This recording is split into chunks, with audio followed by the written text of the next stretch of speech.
Hello viewers, நான் அனிதா. இன்னைக்கு நம்ம பார்க்க போறது 12th standard maths chapter 1 applications of matrices and determinants exercise 1.4ல first sum first subdivision question என்ன கொடுத்திருக்காங்கன்னு பாத்தீங்கன்னா solve the following systems of linear equations by Cramer's rule சொல்லி கொடுத்திருக்காங்க.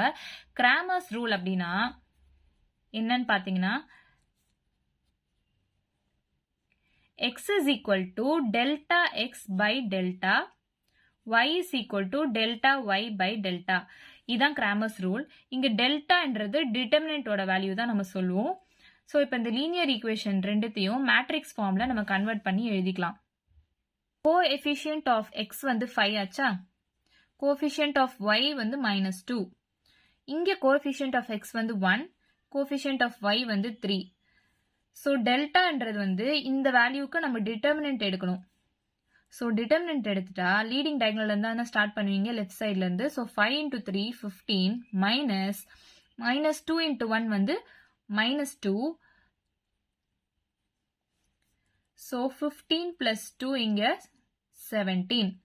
ஸோ டெல்டாவோட வேல்யூ 17 அப்படின்னு நமக்கு தெரிஞ்சிச்சு. டெல்டாவோட வேல்யூ வந்து must not be equal to 0. இப்போ டெல்டாவோட value 0 ஆயிடுச்சுன்னா anything by 0 will be undefined.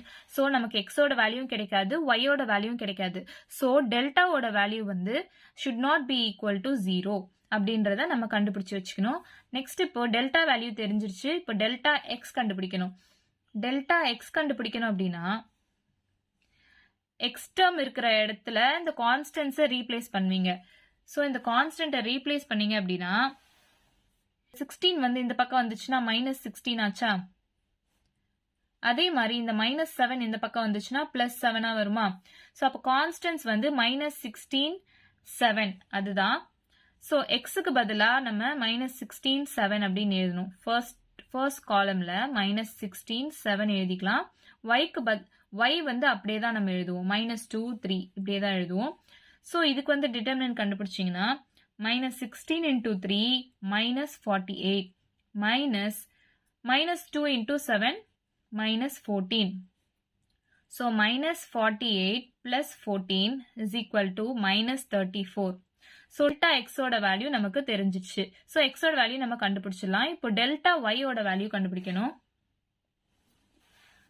இப்போ delta y is equal to இந்த y பார்ட்டெல்லாம் நம்ம வந்து கான்ஸ்டன்டால ரீப்ளேஸ் பண்ணணும்.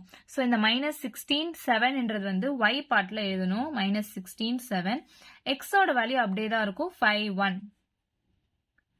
ஸோ இதுக்கு நம்ம டிட்டர்மினன்ட் கண்டுபிடிச்சா 5 into 7 35 -16 into 1 வந்து -16. So 35 plus 16 is equal to 51. By Cramer's rule எக்ஸோட வேல்யூ வந்து டெல்டா எக்ஸ் பை டெல்டா இல்லையா. ஸோ டெல்டா எக்ஸ் நம்ம என்ன கண்டுபிடிச்சிருக்கோம் -34 டிவைடட் பை டெல்டா என்ன கண்டுபிடிச்சு வச்சிருக்கோம் 17. கேன்சல் பண்ணா -2 வருதா. சிமிலர்லி ஒய்யோட வேல்யூ வந்து delta Y by delta. So delta Y வந்து நம்ம 51 கண்டுபிடிச்சிருக்கோம் டிவைடட் பை டெல்டா வந்து 17 கண்டுபிடிச்சிருக்குமா. ஸோ கேன்சல் பண்ணா 3. ஸோ எக்ஸோட வேல்யூ -2, ஒய்யோட வேல்யூ 3. இவ்வளோதான் நம்ம சம். வீடியோ பிடிச்சிருந்தா லைக் பண்ணுங்க, ஷேர் பண்ணுங்க, சப்ஸ்கிரைப் பண்ணுங்க. ஏதாச்சும் டவுட் இருந்தா கமெண்ட் பண்ணுங்க. தேங்க்யூ.